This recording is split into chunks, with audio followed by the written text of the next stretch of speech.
একদিন রাত ভোর হবেই, একদিন হায়াত শেষ হবেই। ওয়াজাআত সাকরাতুল মাউত বিল হক যালিকা মা কুনতা মিনহু তাহিদ। আল্লাহ বলেন, যেই মৃত্যু থেকে তুমি বারবার পলায়ন করেছিলে বান্দা, সেই মৃত্যু সত্য সত্যই, মৃত্যুর যন্ত্রণা একদিন আসবেই আসবে। হাসলেও মরে যাবা, কাঁদলেও মরে যাবে, সুখে থাকলেও মৃত্যু হবে, দুঃখে থাকলেও মৃত্যু হবে। রাজপ্রাসাদের অট্টালিকায় যে থাকে তারও মরণ হবে, জীর্ণ কুঠির কুড়ে ঘরে যে মরে থাকে তারও মৃত্যু হবে। জীবনে যে কোনোদিন সুখ দেখে নাই সেও মরে যাবে, জীবনে যে কোনোদিন দুঃখ দেখে নাই সেও মরে যাবে। সেজদা দিতে দিতে কেউ যদি আব্দুল কাদের জিলানিও হয় তারও মৃত্যু হবে। নাফরমানি করতে করতে কেউ যদি ফেরাউন নমরুদও হয় তারও মৃত্যু হবে, হবে না? অনুগত অবাধ্য ইমানদার বেঈমান সবারই মৃত্যু হবে, সবারই মৃত্যু হবে। প্রিয় নওজোয়ান, মৃত্যুর কাছে তুমি একদিন হাইরা যাবে।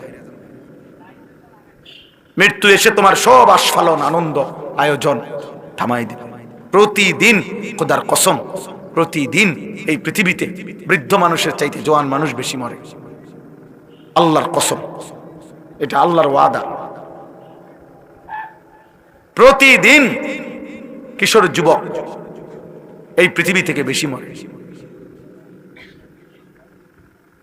অমিনকুম মান ইউতাওয়াফা মিন ক্বাবলু, আল্লাহ কোরআনে বলছেন, আমি মানুষকে দুনিয়ার হায়াতে তিনটি জীবন, তিনটি কাল দেই, শিশু, যুবক, বৃদ্ধ, কিন্তু আমি সকলকে এই তিনটি অবস্থায় পূর্ণ পৌঁছাই না, তার আগেই আমি মৃত্যু দিয়ে ফেলি। আমার কাছে কিতাব আছে, তাফসীর আছে।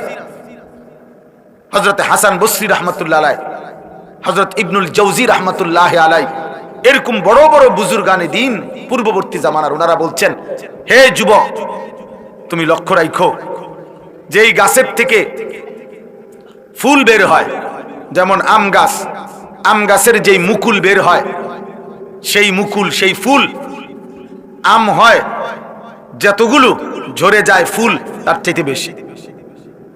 ছোট্ট ছোট্ট আম হয় যতগুলো, এরপরে বড় বড় আম হয় যতগুলো, ঝরে যায় বেশি।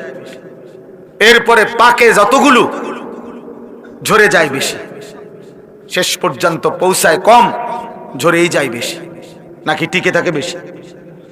আমের মুকুল দেখেন নাই কোনো সময়? ছোট্ট ছোট্ট পিচ্ছি পিচ্ছি আম দেখেন নাই কোনো সময়?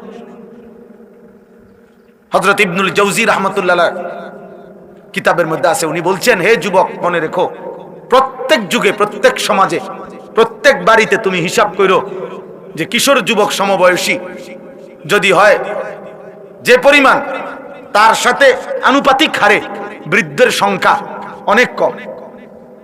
মানে একটা বাড়িতে যদি এই মুহূর্তে নওজোয়ান 14, 16, 18, 20, 25 বছরের ছেলে মেয়ে থাকে 20 জন, 30 জন, তাহলে আনুপাতিক হারে, মানে এটা হারে, এইটা চিন্তা করলে বৃদ্ধ মানুষ তো থাকার কথা কমপক্ষে 12-14 জন, কিন্তু ওই বাড়িতে 30 জন কিশোর যুবকের ছেলে মেয়ের মোকাবেলায় বুড়া চাচা, বুড়া দাদা আছে মাত্র 2 জন, 1 জন।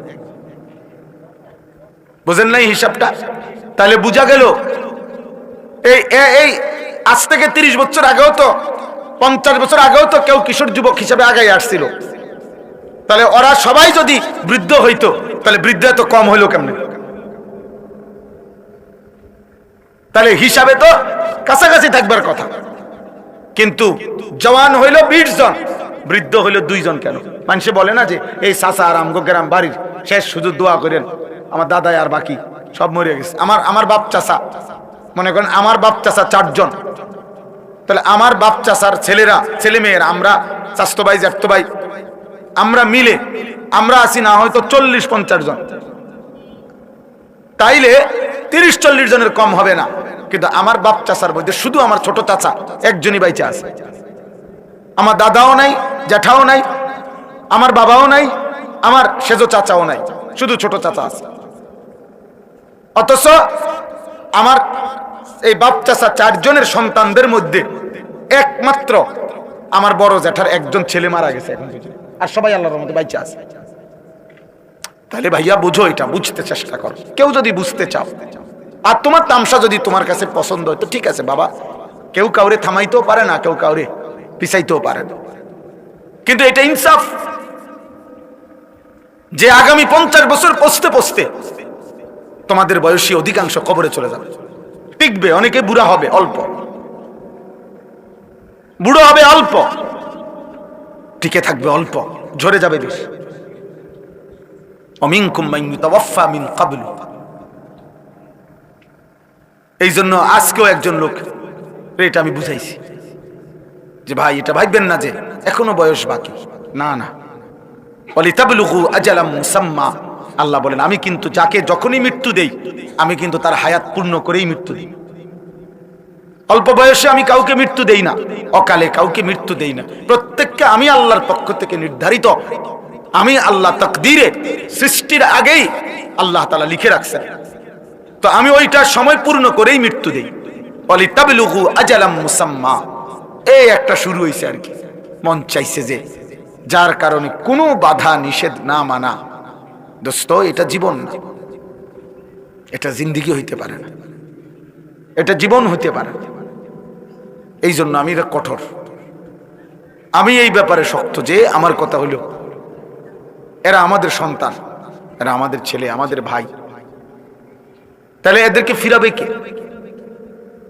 এটা কি কোনো কথা হইলো যে একটা মুসলিম ছেলে ওর যা মন চায় ও তাই করবে, কেউ বাধা নিষেধ করতে পারবে না, বলতে পারবে না, বলবে না?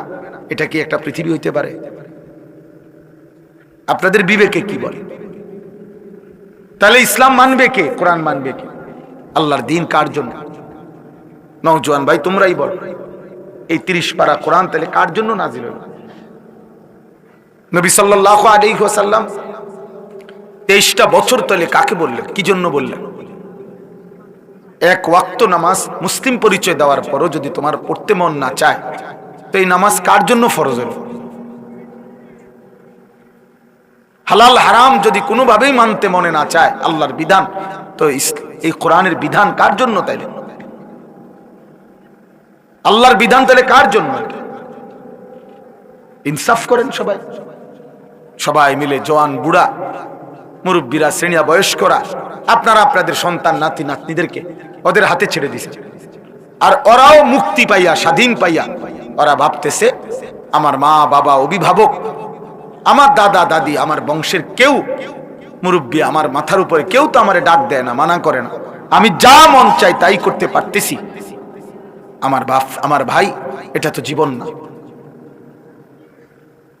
এর তো শেষ আছে, সবকিছুরই শেষ আছে, সব পাগলামিরই শেষ আছে, সব মাতলামিরই শেষ আছে।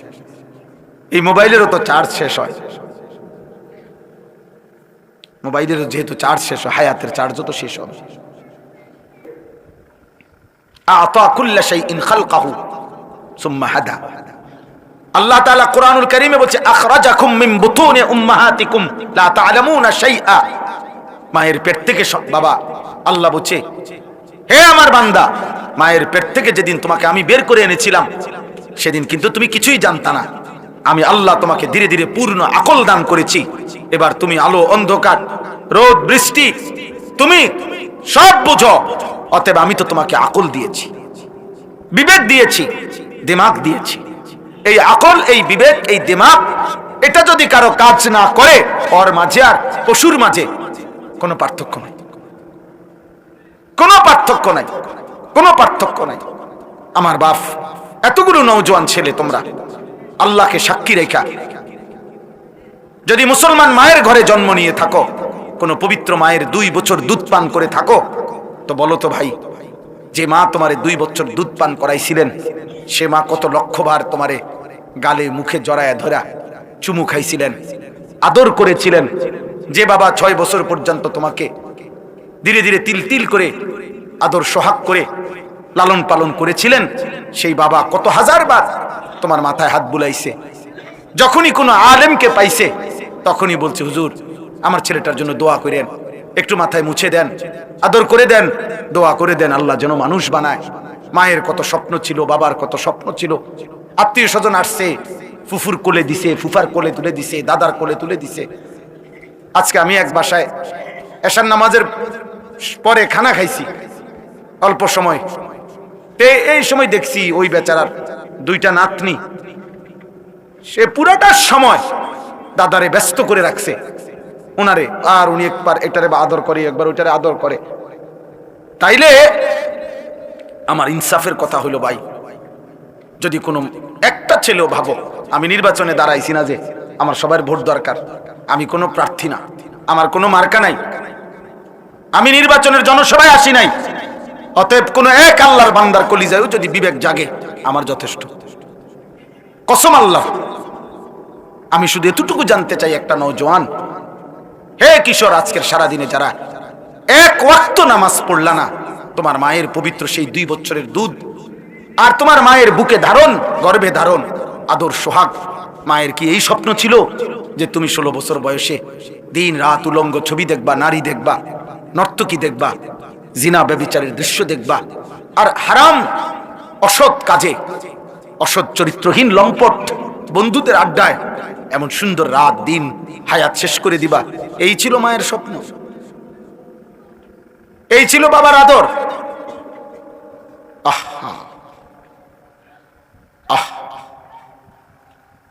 মনে রাখো আব্বা, যদি কোনোদিন আর বলতে না পারি তো আজই বললাম, মনে রাখো।